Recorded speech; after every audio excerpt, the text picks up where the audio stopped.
And this one is your mother of thousands. I love this one because it's the plant that keeps giving.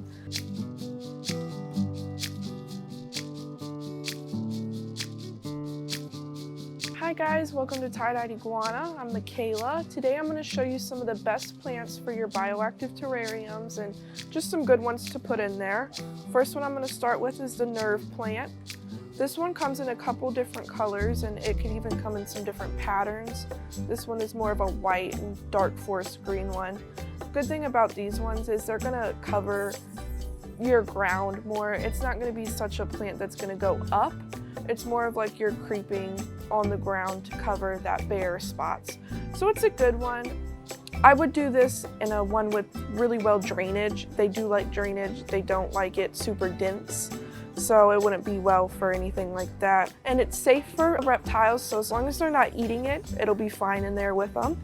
Alright, second on my list I have the spider plant. This one is really good if you're wanting something that's kind of going to take up a lot of space in your terrarium. This one's pretty small right now, but they grow really fast and do really well with direct sunlight. So make sure you're getting a really nice LED on them. They just have pretty color, and if you're wanting to fill up some space in your terrarium, these will do it. And they'll get pretty big. I've seen ones get absolutely huge. They also will produce babies off of their little leaves right here. So once they get a little bigger, they'll start producing streams of babies, which is really cool. Next we have the succulent. These guys would be good with, you know, an arid terrarium, something that's not going to eat them, so make sure you're not going to do that. I'd avoid anything that has spines on it, so you're going to want one that's just really nice and smooth. It's not going to hurt your pet at all. This one's pretty. It has almost a purple color underneath, so it'd be a nice pop of color for your terrarium. Then I got ferns. We have a lot of different varieties that you can get here. This is just one of them. I like this one. It's going to give you a bit more of a cooler shape in there.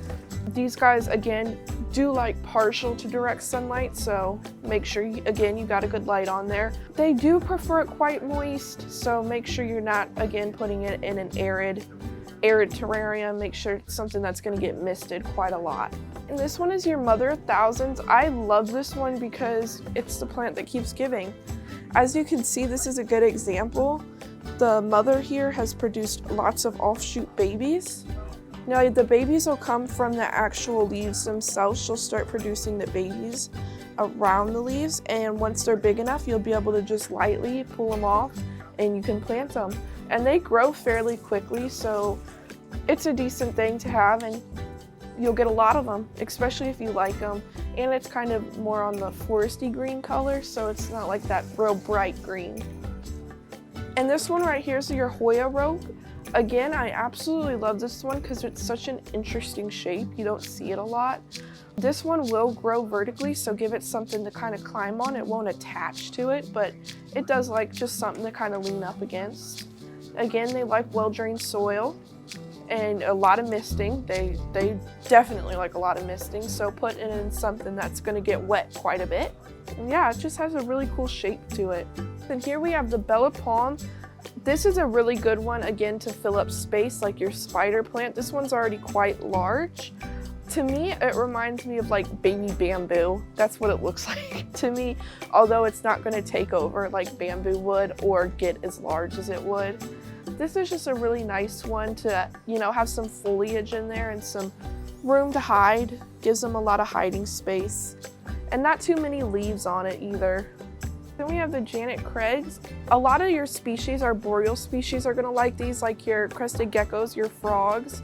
They really like to sit kind of on the folds of them.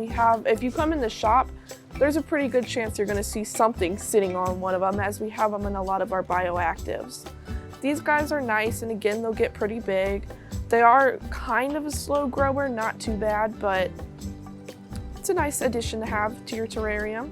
So then over here we have our plugs. All of these are just basic clones of other plants that we've had throughout the store. These are really nice if you're wanting, you know, something small to put in your terrarium.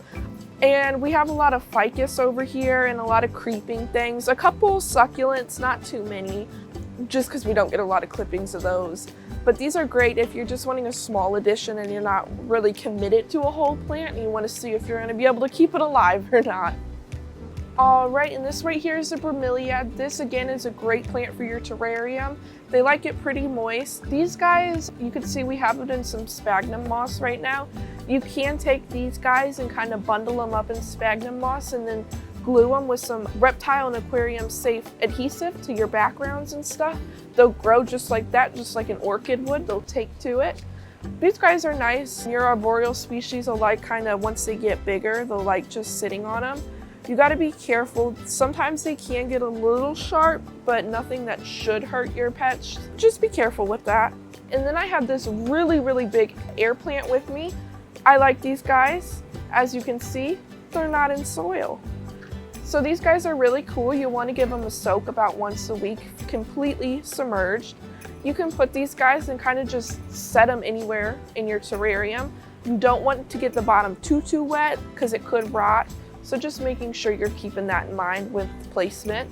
But these guys are cool. They get big. They're quite slow growing, so keep that in mind with them. You might actually see these guys in the trees by Spanish moss. It's really cool. You're probably not going to see one this big unless you go pretty deep, but you'll see some smaller ones, which is really cool.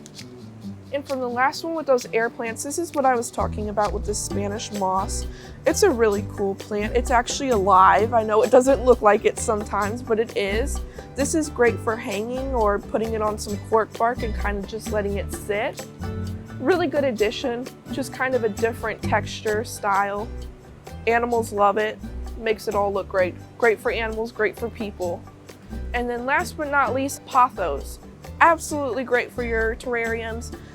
I love them. They are really hardy plants, honestly. You can propagate them. So once you get one, you can eventually make millions out of them, which is really cool. And with the pothos, don't keep them with your omnivores. You just don't want them eating that. It's not too safe for them. Could give them an upset stomach. All right, I hope you guys enjoyed today's video. Make sure you like and subscribe. If you have any questions, you can email us or give us a call. And I hope you guys have a great day.